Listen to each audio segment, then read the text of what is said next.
જો આટલી વસ્તુનું ધ્યાન રાખીશું તો આવી ધગધગતી ગરમીની અંદર આપણે આપણા સ્વાસ્થ્યને સારું રાખી શકીશું। ગરમીની અંદર જો નસકોરી ફૂટતી હોય તો કોઠાનું શરબત પીવે અથવા તો કોઠાનું પાણી પીવે તો તરત જ એને રાહત થાય છે। આપણે જે શરબત બનાવ્યું એ ખાંડમાં બનાવીને પીએ છીએ। ખાંડ તાસીરની ગરમ હોય છે અને એની જાતે ઉગળવા દઈએ અને ત્યાર પછી જે ગોળનું શરબત આપણે પીએ છીએ એ ઠંડક તો આપે જ છે। પ્યોર કોટનના કપડાં પણ પહેરી શકાય અને લીલનનું કાપડ પણ પહેરી શકાય। આ બધા જ ઉનાળાના કાપડ છે જે આપણા સ્વાસ્થ્ય માટે પણ સારા છે।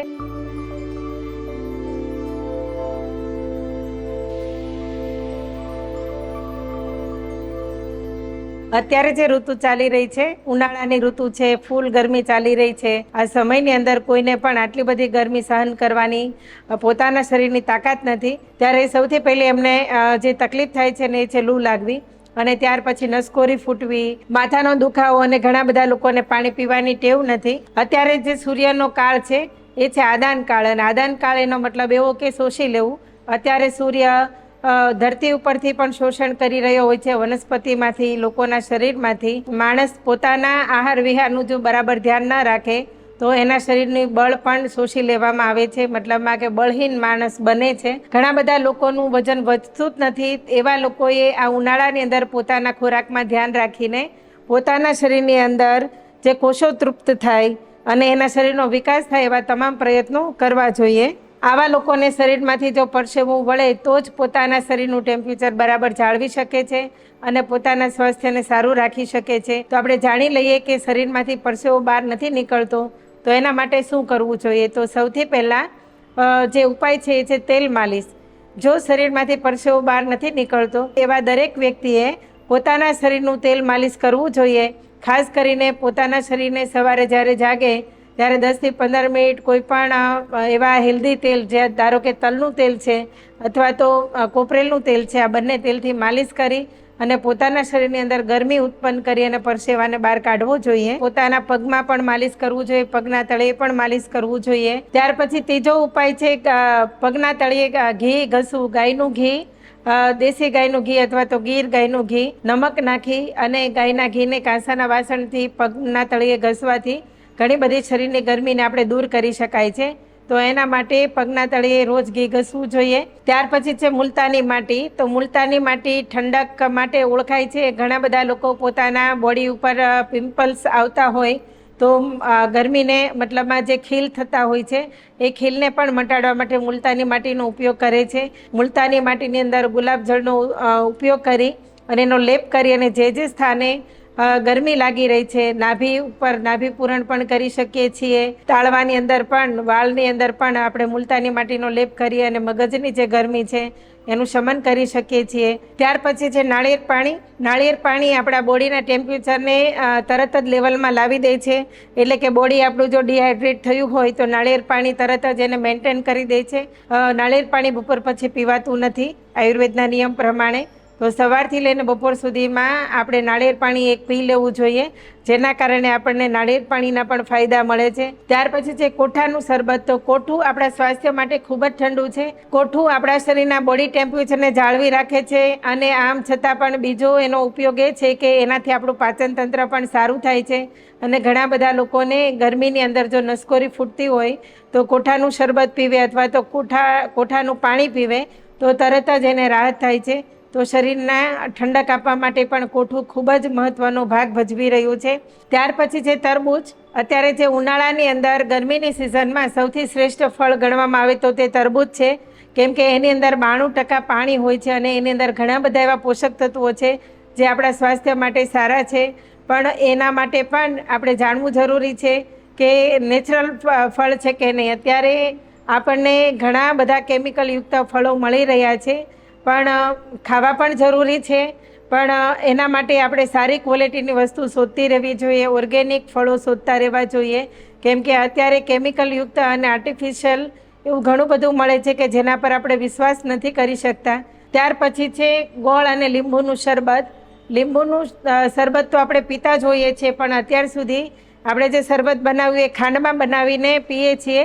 તો ખાંડ તાસીરની ગરમ હોય છે અને એની અંદર ઘણા બધા કેમિકલ આવેલા હોય છે, પણ ગોળનું શરબત પનાગમ તરીકે ઓળખવામાં આવે છે. ગોળને જો એની જાતે ગળવા દો તો એ પાણી એકદમ ઠંડુ છે. ગોળ પાણીમાં નાખીને તમારી રીતે ઉગાળો છો તો એ પાણી ઠંડુ નથી ગણાતું, ગરમ પ્રકૃતિનું ગણાય છે.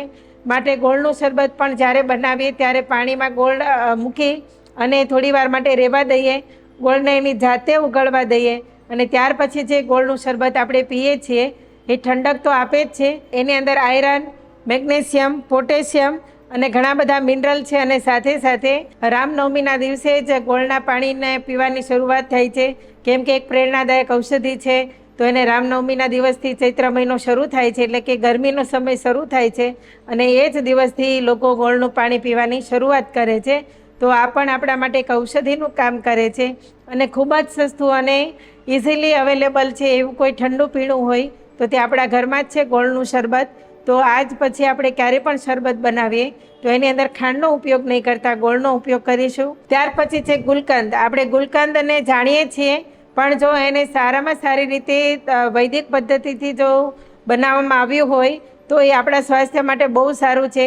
ઘણા બધા લોકોને ગરમીની અંદર પેટમાં બળતરા થતી હોય, પગના તળિયામાં બળતરા થતી હોય, આંખોમાં બળતરા થતી હોય, તો શરીરની બળતરા દૂર કરવામાં ગુલકંદનું શરબત છે એ ખૂબ જ ઉપયોગી છે. સાથે સાથે બોડીની અંદર જે ટોક્સિન છે, જે ઝેરી પદાર્થો રહેલા છે, જે આપણે ઝેર ખોરાક દ્વારા આપણા બોડીમાં સ્ટોર થતું હોય, મેડિસિનો દ્વારા સ્ટોર થતું હોય, તો આવી દરેક પ્રકારનું ટોક્સિનને બહાર કાઢવામાં પણ આપણને મદદગાર છે. માટે ગુલકંદ અને ગુલકંદનું શરબત ઉનાળામાં આપણને ગરમીથી રાહત આપે છે અને શરીરની બળતરાને પણ દૂર કરે છે.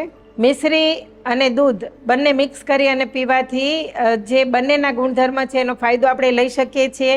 દૂધ ખોરાકમાં સંપૂર્ણ છે અને એનાથી પાચન શક્તિ પણ સારી થાય છે. અને મિશ્રી સાથે જ્યારે આપણે દૂધ લઈએ છીએ ત્યારે શરીરની ગરમી તો દૂર થાય જ છે, પાચન પણ સારું થાય છે અને સાથે સાથે એનિમિયા થવાનો જે પ્રોબ્લેમ છે એમાં પણ આપણને રાહત મળે છે. અને આ દૂધ જ્યારે આપણે પીએ છીએ ત્યારે સ્ટ્રેસ મુક્ત પણ થઈએ છીએ.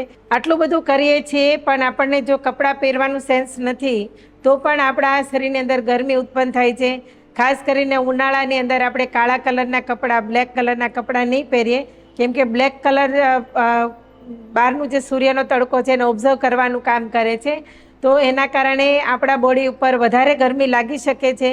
બીજું કે અત્યારે સાદા અને સુતરાઉ કપડાં અને ખાદીના કપડાં પહેરવાનો આગ્રહ રાખીશું, જે આપણા શરીરમાં સીધું ટેમ્પરેચરને અડવા નથી દેતું અને આપણા શરીરની અંદર મતલબમાં કે ગરમીનું શોષણ કરવાનું, પરસેવો શોષવાનું કામ કરે છે. તો અત્યારે આપણે બીજા કોઈ પણ સિન્થેટિક કપડાં નહીં પહેરીએ, આર્ટિફિશિયલ કપડાં નહીં પહેરીએ, પણ સુતરાઉ કપડાં પહેરીશું તો સ્વાસ્થ્ય માટે પણ સારું છે અને આપણને ગમે પણ છે, કેમ કે એ આપણા શરીરમાં હળવાશ ઉત્પન્ન કરે છે. પ્યોર કોટનના કપડાં પણ પહેરી શકાય અને લીલનનું કાપડ પણ પહેરી શકાય. આ બધા જ ઉનાળાના કાપડ છે જે આપણા સ્વાસ્થ્ય માટે પણ સારા છે અને આપણને પહેરવા પણ ગમે છે. અને સાથે સાથે આપણે ખોરાકમાં પણ ધ્યાન રાખીશું, કેમ કે ઘણા બધા પ્રકૃતિના એવા ગરમ ખોરાક છે જે આપણે ઉનાળામાં પણ છોડતા નથી. ધારો કે લસણ છે, પછી ખાટા પદાર્થો છે અને ખાટા ફળો છે, ખાટી કેરી છે. કાચી કેરી અત્યારે ખાવાની હોતી નથી, કાચી કેરીની સિઝન જતી રહી. હવે જે ખાવાની હોય છે એ પાકી કેરી જ ખાવી જોઈએ, કેમ કે ગરમીની અંદર વધારે પડતી જ્યારે ગરમી આવે છે ત્યારે કાચી કેરીને છોડી અને પાકી કેરી ખાવી જોઈએ, કેમ કે કાચી કેરી પણ ઘણી બધી ખાટી હોય છે. સાથે સાથે આપણા રસોડાની અંદર જે આપણે ઉપયોગ કરી રહ્યા છીએ, ખાસ કરીને લસણ, તો ત્યારે વધારે પડતું લસણ ન ખાઈએ, કેમ કે લસણ પણ પ્રકૃતિનું ગરમ છે. આદુનો ઉપયોગ આપણે વધારે કરતા હોઈએ તો અત્યારે આદુનો ઉપયોગ નથી કરવાનો. દહીં પણ તાસીરનું ગરમ છે તો દહીં પણ ના ખાઈએ. ગોળ તાસીરનો ગરમ છે તો એ પણ ના ખાઈએ. ગોળ ગરમ છે પણ ગોળનું પાણી ઠંડુ છે, તો ગોળના પાણીનું શરબત કરીને પી શકાય, પણ ગોળ ખાવો ન જોઈએ. ત્યાર પછી છે લાલ મરચાં, તો એ પણ એસિડિક છે. લાલ મરચાં એસિડિક છે, શરીરમાં ગરમી ઉત્પન્ન કરે છે. અને મરી, તજ, લવિંગ આવા જે ગરમ પદાર્થો છે, સ્વાસ્થ્યને અનુકૂળ આપણે આપણા ખોરાક, સ્વાસ્થ્યને અનુકૂળ મરી મસાલા અને સ્વાસ્થ્યને અનુકૂળ આપણી રસોઈ બનાવવી જોઈએ. જો આટલી વસ્તુનું ધ્યાન રાખીશું તો આવી ધગધગતી ગરમીની અંદર આપણે આપણા સ્વાસ્થ્યને સારું રાખી શકીશું અને આપણા સ્વાસ્થ્યને આપણે ટકાવી પણ શકીશું અને નિરોગી પણ રાખી શકીશું. આવી ઘણી બધી જાણકારી તમારા સુધી લાવીએ છીએ. આમાં વિશેષ તમારે કોઈ જાણકારી જોતી હોય અથવા તમને કોઈ પ્રશ્ન સતાવતા હોય અને એનો જવાબ તમારે જોઈએ છે તો હેલ્પલાઇન નંબર જે આવી રહ્યો છે એના પર તમે અમારો કોન્ટેક કરી અને અમારા સુધી પહોંચી શકો છો, અમારી સાથે વાત કરી શકો છો અને જરૂરી ગાઈડલાઇન્સ પણ મેળવી શકો છો. ધન્યવાદ.